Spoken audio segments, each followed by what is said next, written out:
ये सबसे बड़ा कारण है। ये तो हो गया पहले जो हमारा कष्ट कैसे आते हैं, क्या कारण है कि कष्ट आते हैं। अब वो दूसरी बात हमने देखनी है, कष्ट क्यों आते हैं, आते क्यों हैं। पापों के फलस्वरूप, पापों के कारण आते हैं। सबसे बड़े कष्ट क्यों आते हैं, पाप के कारण आते हैं। अब पढ़े यूहन्ना रसूल की इंजील 5:14 पढ़े जरा।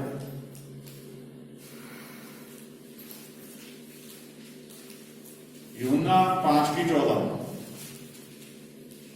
इन बातों के बाद वे यीशु को मंदिर में मिला। हाँ, इन बातों के बाद वो यीशु को मंदिर में मिला। यीशु ने उससे कहा, देख तू चंगा हो गया है, देख तू चंगा हो गया है, फिर से पाप मत करना, फिर से पाप मत करना। हालेलुया। ऐसा ना हो कि इससे कोई भारी विपत्ति तुझ पर, इससे ही भारी विपत्ति कोई तेरे पे पड़ जाए। बोलो हालेलुया। यीशु मसीह ने 38 साल से जो रोगी था उसे चंगा कर दिया, और जब वो मंदिर में प्रभु को मिला, यीशु मसीह ने कहा कि देख तुझे चंगाई मिली है, फिर से पाप ना करना। कहीं ऐसा ना हो कि जो पहले तुझे इतना 38 साल तक तू रोग भोगता रहा, इतना कष्ट तूने सहा, उससे भी बुरा कोई कष्ट तुझे मिल जाए। बोलो हालेलुया। हालेलुया। समझ आ रही बात। परमेश्वर आपको चंगा करता है, परमेश्वर आपको चंगाई देता है, लेकिन वो चाहता है कि जिस तरह पाप से निकलकर आप प्रभु के पास आए हो, दोबारा पाप ना करें।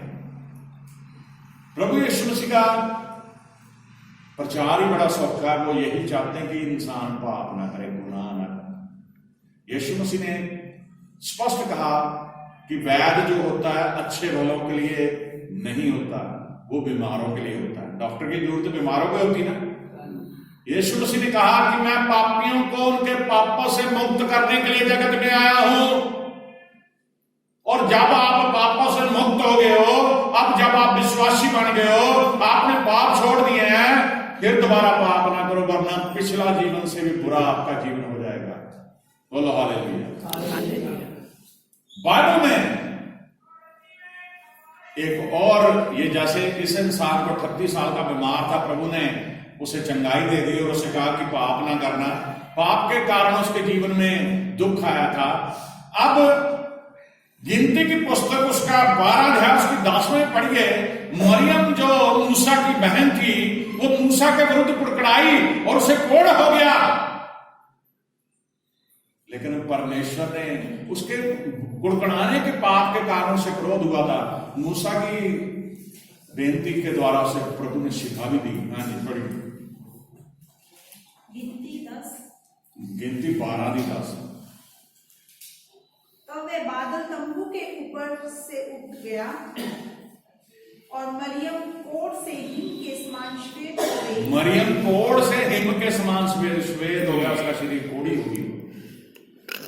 और हारून ने मरियम की ओर दृष्टि की और देखा कि वह कोढ़न, हारून ने मरियम की तरह निगाह मारी, देखा कोढ़ी हो गई, कोढ़न हो गई। आमीन। आमीन। उसके पाप के कारण वो कोढ़ी हुई। अब एक राजे की भी बात सुन लीजिए। जवानी में तो परमेश्वर के साथ साथ चलता रहा, बुढ़ापे में उसने इनकार कर दिया, उसको पैरों का रोग लग गया। देखिए पढ़िए दूसरा इतिहास उसका 16 अध्याय उसकी 12 आयत पढ़े। दूसरा इतिहास 16 की 12।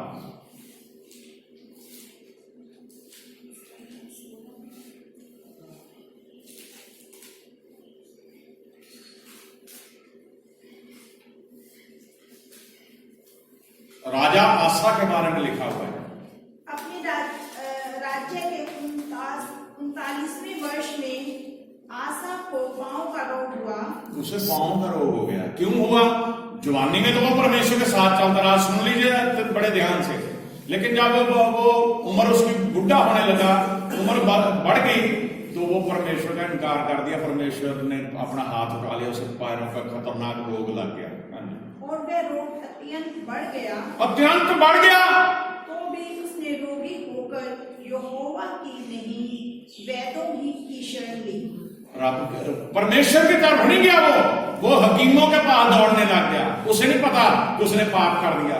जवानी में जब परमेश्वर के साथ चला, परमेश्वर ने उसे राजा बनाया, बरकतें दी, लेकिन जब उसे रोग लग गया, क्यों लगा परमेश्वर का इनकार कर दिया और जब उसे रोग लग गया तो परमेश्वर के पास नहीं गया, वो पलट के वैद्यों के पास दौड़ा भागा। आज हमारी हालात भी यही है। हमें कोई रोग लग जाता है, हमें कोई परेशानी हो जाती है, हम उसे अपने दोस्तों के आगे जाके बयान करते हैं, डॉक्टरों के आगे दौड़े भागे फिरते हैं। हम बैठ के ये नहीं कहते प्रभु मुझे चंगा कर। बोलो हालेलुया। कितने लोगों को समझ आ रहा है? Hallelujah, hallelujah. लास्ट में हम चलेंगे अब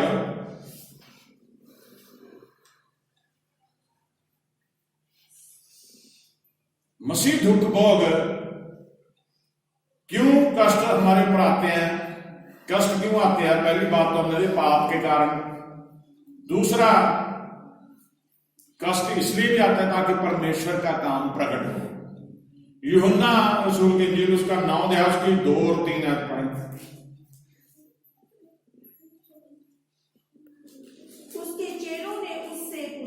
उसके चेलों ने उससे पूछा, हे रब्बी, किसने पाप किया था कि यह अंधा जन्मा, इस मनुष्य ने या इसके माता पिता ने? इस मनुष्य ने, इसके माता पिता ने। बोलो हालेलुया। यीशु ने उत्तर दिया, ना तो इसने पाप किया, ना इसके माता पिता ने पाप किया, परंतु ये इसलिए हुआ कि परमेश्वर के काम उसमें प्रकट हो। परमेश्वर के काम उन पे प्रकट हो, उस पे प्रकट हो। बोलो हालेलुया। हालेलुया।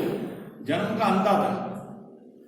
चेले पूछ रहे, गुरु जी क्या इसने कोई पाप किया जो अंधा पैदा हुआ, या इसके माँ बाप ने कोई पाप किया अंधा पैदा हुआ?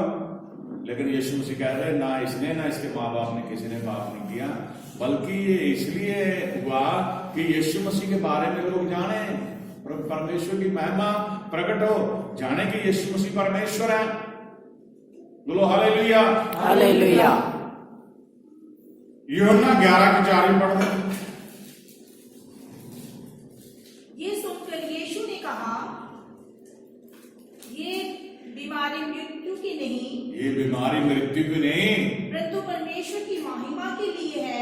लाजर जो 4 दिन से बीमार था, प्रभु यीशु मसीह को खबर पहुंच गई कि उसका दोस्त मित्र बीमार है, तो यीशु मसीह कहते हैं ये बीमारी मौत की नहीं है, बल्कि क्या है? परमेश्वर की महिमा के लिए है, कि उसके द्वारा परमेश्वर के पुत्र की महिमा हो। उसके द्वारा परमेश्वर के पुत्र की महिमा हो। यीशु मसीह ने जो लाजर मर गया उसे कब्र में रख दिया गया। प्रभु यीशु मसीह चौथे दिन जाके लोगों के साथ, उसकी बहनों के साथ जाके वो हुक्म देते हैं कि पत्थर को हटाओ। लोग कहते हैं इसमें से स्मेल आ रही होगी, लेकिन उन्होंने जब पत्थर हटाया तो प्रभु ने इबादत करके उसे कहा, लाजर बाहर आ जा। वो कफन समेत बाहर आ गया। बोलो हालेलुया, हालेलुया। महिमा किसकी हुई? परमेश्वर की। यीशु मसीह की महिमा हुई। लोग जाने कि ये इंसान बन के नहीं इस जगत में आया, बल्कि यही परमेश्वर है। कोई भी इंसान मुर्दे को जिंदा नहीं कर सकता, वो भी 4 दिन के मरे हुए को यीशु मसीह ने एक आवाज लगा के उसके बाहर बुला लिया और वो क्या हो गया? जिंदा हो गया। बोलो हालेलुया, हालेलुया। गरसेनियों में एक ऐसा मानसिक रोगी था जिसमें दुष्ट आत्मा समाई हुई थी, और प्रभु ने उसे क्या कर दिया? यीशु मसीह ने चंगा किया। लूका 13 की 16 पढ़े, बस 1-2 आयतें पढ़नी है, वचन पूरा हो जाएगा।